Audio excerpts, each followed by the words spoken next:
Eu botei até essa figurinha aí, que é o Centauro 2, que nós estamos comprando aqui no Brasil, né? Não basta possuir equipamentos modernos, se não há uma infraestrutura logística capaz de sustentar em combate. Essa é a principal conclusão, que vale para a Ucrânia, vale para a gente, vale para qualquer um. Tá? Se não adianta ter o equipamento mais moderno, com um canhão de 120 milímetros, seja lá o que for, estabilizado, seja lá o que, e a gente não tem capacidade de fazer manutenção daquilo ali, a frota é pequena, mesmo lá no fornecedor, e a gente não tem peça de reposição.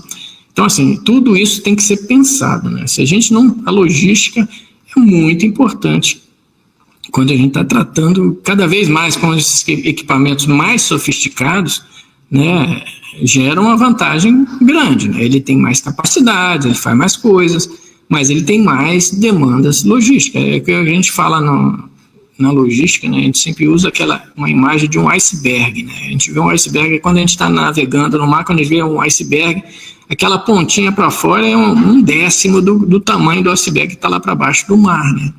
Então, assim, a logística é a mesma coisa. O que você está vendo na superfície, a logística que está por trás daquilo ali, seja informação de pessoal, na estrutura de depósitos, na estrutura de manutenção, na estrutura de produção, na estrutura de capacitação de mecânicos, né? Então, tudo isso é extremamente importante. Aquele iceberg que está por baixo da água ali, ele tem que estar completo. Você tem que pensar em tudo aquilo ali, né? Então, assim...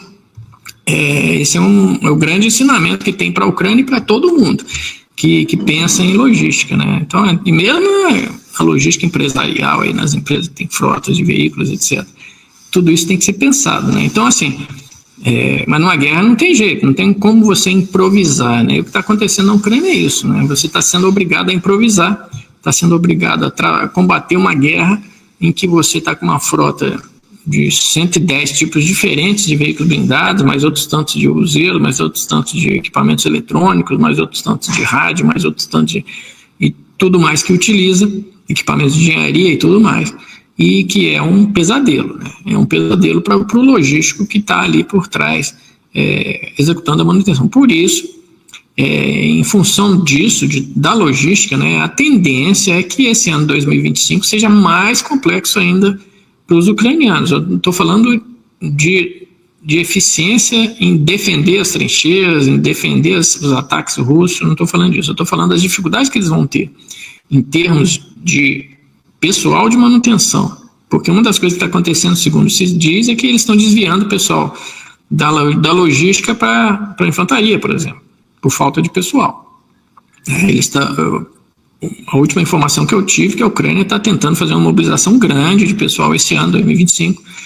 As brigadas deles lá estão todas com um efetivo reduzido, com 40% do efetivo previsto.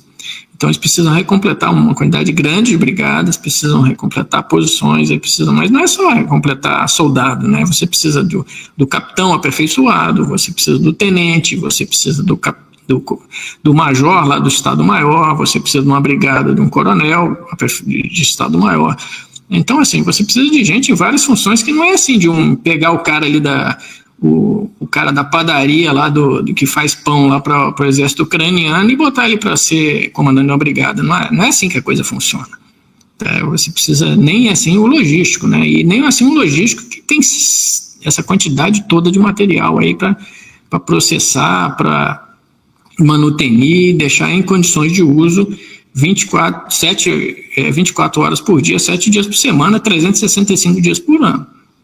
Isso vai ser uma grande dificuldade. Se o primeiro ano já foi difícil, o segundo ano foi mais difícil, o terceiro ano foi mais difícil ainda, e esse quarto ano tende a ser muito mais difícil, porque as fontes de onde vem esse material estão se esgotando, né?